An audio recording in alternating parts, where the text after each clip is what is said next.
Welcome, marketing chefs. I've got something truly special cooking in our Omni-Channel oven today.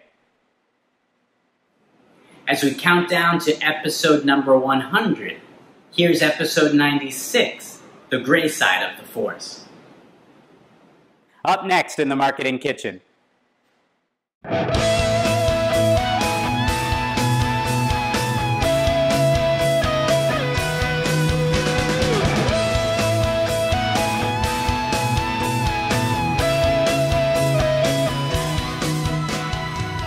Welcome to the kitchen, the Marketing Kitchen. Hi, I'm Ron Vining, your host of Marketing Kitchen TV.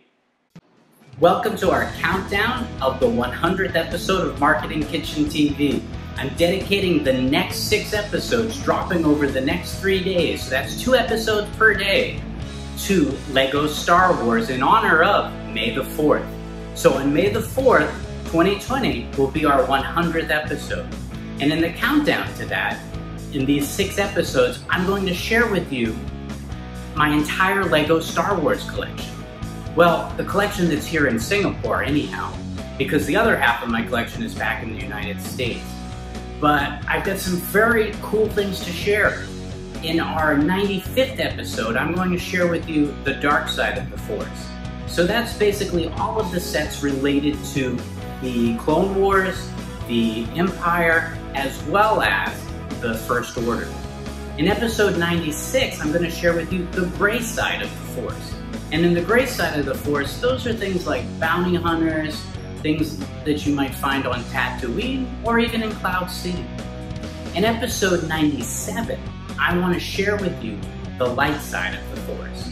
So those would be things like the Rebels, the Resistance, or the Republic. And you can expect to see my UCS Millennium Falcon with a customized interior. In episode 98, I'm going to share with you my Super Death Star. It's 2 UCS Death Stars mashed into one with, I don't know, 5,000 additional bricks. It's 3 feet by almost 3 feet, so not a complete sphere, but I can't wait to share that with you. In episode 99, I'm going to share with you right here the Battle of Hoth game. This set was not released worldwide, so it's quite rare. So we're going to play that here in the Marketing Kitchen in episode 99. In our 100th episode, which will air on May the 4th, I'm going to share with you my minifigure collection. And in particular, I'm going to highlight all the troopers, because on May the 4th, it's also the final episode of the Clone Wars. So I'm going to share with you my clone troopers, my stormtroopers, my First Order troopers, and the template of them all, which was the prototype Boba Fett, Jango Fett, Boba Fett, the Mandalorian, you name it. So I'm really excited. So those are the next 6 episodes coming up in Marketing Kitchen TV. My Singapore LEGO Star Wars collection. Thank you for those who have written in asking me questions about where do you store your Lego in the Marketing Kitchen, because I don't see it out on display. And I'm going to share that with you today by giving you a brief tour of my home that I designed to create the Marketing Kitchen TV studio, as well as all of these hidden nooks and crannies where my Lego can be found. And you might say, well, Ron, if you're such a big Lego Star Wars fan, then why would you want to hide or keep your collection secret? And if it's a secret, why would you do a YouTube channel on it? Yeah, crazy, right? I will take you through all of the hidden spots where Lego can be found. Episode 96, The Gray Side of the Force. Let's take a look at the center cabinet of the settee. And what do we have inside, or what did we have? We had a hodgepodge. So I took out the measuring tape, added in some glass shelves, and what did we have inside, or what did we? Well, the gray side is being taken over by the dark side. And why does that happen? Well, because each summer I go home and I buy a lot of sets. And when I say home, I mean the US. And a number of the sets I buy, I just don't bring back to Singapore. However, I did bring this set back to Singapore, but I have no space for it. So here it is in bags, next to the original Cloud City. I went to the LEGO Discovery Center in Somerville, Mass, and here is actually the Master Builders Betrayal at Cloud City set. It's absolutely beautiful. It's here in my home. It's been in my home for over 1.5 years, my Singapore home, and I've not built it yet because the original Cloud City is now in my bomb shelter. It's not even in the settee. It was in the settee, but that was before I had more space. Now I have less. So here it is in bags, thrown about in the midst of the classic Cloud City set.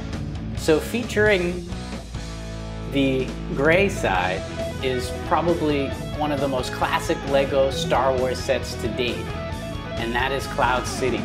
And I'm so honored to be able to have this set. And mixed in with that, I have the old school twin pod cloud car, I've got an old Falcon, I've got some of the Advent Calendar Slave I and twin pod cloud cars there, and then I even have one from the Buildable Planet. And then there's the Cloud City set in the back too for the carbon freezing chamber.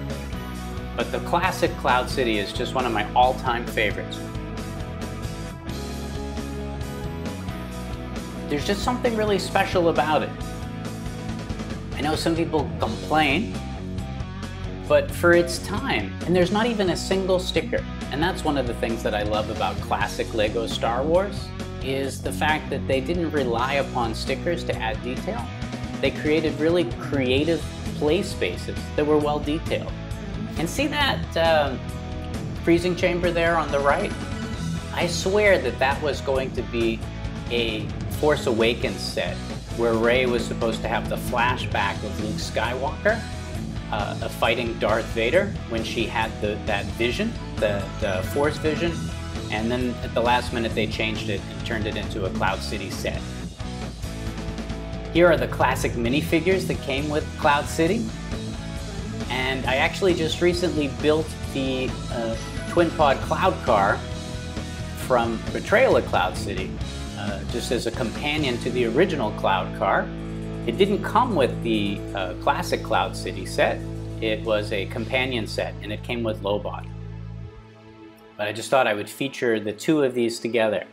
I really don't have a lot of gray side sets here with me in Singapore because, I don't know, people are usually black or white, and things in the gray don't get a lot of attention unless they are bounty hunters. And here's an example of a gray side set. Great battle pack. Here's last year's 20th anniversary set. I've not brought it back home to Singapore because I have the UCS Slave I here. And I don't have space for 2 Slave Is because this thing is a monster. And as I was saying in my last video, where I talked about the dark side sets, while I love the detail of UCS, they take up way too much space. And I'm also a minifigure fan. Anyway, continuing with the gray side, here's Mandalorian sets. And I love these. These are perfect for fitting into the gray side. Here's the ATSTs. A battle pack from the Mandalorian. And on May the 4th, I actually just pre-ordered my Razor Crest. So I'm excited to get a chance at that in September 1st when it comes out. Continuing with the gray side, I would say that Jabba the Hutt and Tatooine, anything like that, falls into what I would call the gray side. Not necessarily, even though they're a gangster, not necessarily evil, but no, not good either, right? So they're mercenaries. And so a mercenary can be for hire or not. But here's an example of Tatooine and the Mos Eisley Cantina. I actually have the other Cantina set that came out last year, the smaller build, but I didn't bring it back with me to Singapore. And here is the Cantina in between 2 of the Jabba's Palace sets. One is Jabba's Palace and the other is the Rancor Pit that neatly Jabba's Palace fits on top of. I love that LEGO did that. I wish they'd do more of that. Here's an example of some of the microfighters. There's one of the Bantha, as well as a Dewback. And then of course the dewback that had come with the cantina. So these I guess we'll classify as part of the gray side. Again, just throwing in the speeder, battle pack for the Jawas, and also the skiff. Again, as I mentioned in my prior video, the dark side, I'm not sure if you've watched that yet, but I only started collecting Lego Star Wars in about, well actually, in about 2012. And it wasn't really until about, and that was when I was only collecting minifigures. I had bought the Death Star, but I hadn't begun collecting any other sets, just minifigures, and it wasn't until about 2015 that I began my collection. So I've been going onto eBay and onto Bricklink and buying up older sets, and unfortunately paying a premium for them. But I really love the design of these two companion sets fitting on top of each other. And in my minifigure video, which will be episode 100 for the Marketing Kitchen, I will be showing all of my minifigures to you. So I know Jabba's palace and the cantina look empty right now, but when I show you my minifigures, I will be showing you the Rancor and Jabba and just about everyone else.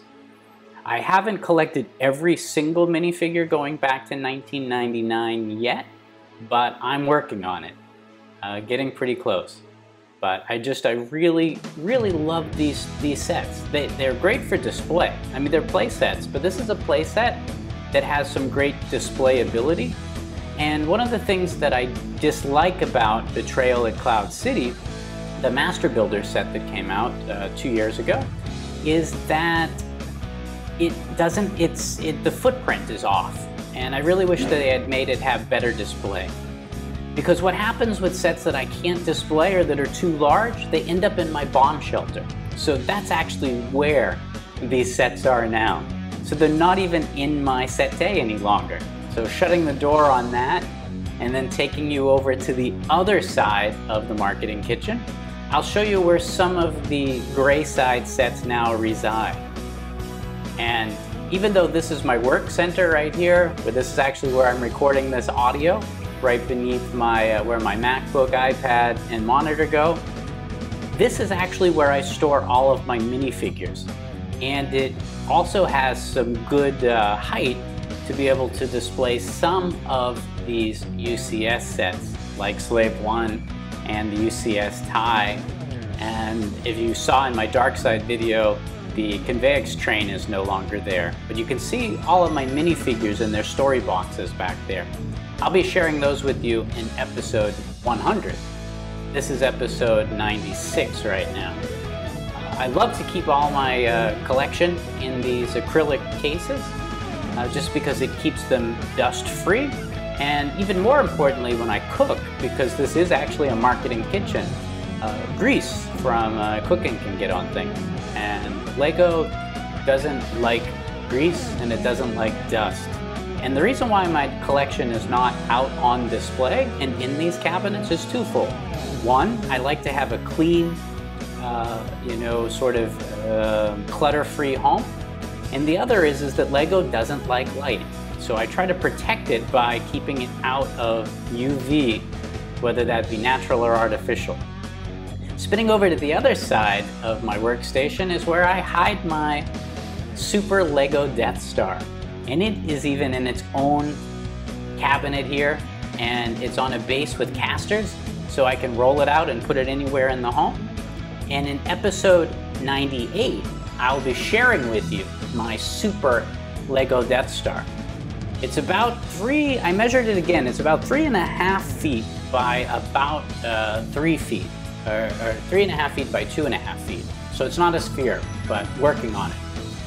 In the next episode, so that will be episode number 97. So you're watching 96 right now. In episode 97, I will be sharing with you the light side of the Force. And that is in the far right of my set tag. And this is where I have all of the system sets representing the Rebel Alliance, well, actually, I don't have any Republic sets. I need to work on that. Hopefully they'll come out with some for the Clone Wars. But this is where I have Resistance and Rebel sets. And I have the 3 of the System Falcons here. I have a bunch of A-Wings. Because of the lockdown, the new Resistance Y-Wing is in the US, so haven't gotten to it yet. Make sure you watch episode 97. Once again, may the 4th be with you. I hope you've enjoyed our countdown to Star Wars Day, as well as our countdown to the 100th episode of Marketing Kitchen TV. I hope you have enjoyed or are enjoying these 6 episodes that we're airing, showing off my Lego Star Wars collection here in Singapore. One day, I hope to be able to unite the US collection and the Singapore collection in one location. So where that'll be, I'm not sure. Hopefully it'll be close to a Disney theme park somewhere on the globe. All right, that's it for today. I appreciate it if you would give us a like, if you'd subscribe to the channel, share it with your friends, and most of all, please offer a comment below. I would love to hear what content you would like to see on Marketing Kitchen TV in the weeks, months, years to come. If there's a specific set or topic or whatever it is that you'd like me to highlight, you let me know and I'll work on that for you. All right, the galaxy, the universe, our own planet can be a bit challenging at times. So may the Force be with you and keep safe out there. I hope you enjoyed this episode. Remember, there's always fresh content simmering on our storytelling stovetop. So whatever happens in this kitchen shouldn't stay in this marketing kitchen. I'm Ron Vining, your host, reminding you to invite your family and friends to the next episode of Marketing Kitchen TV.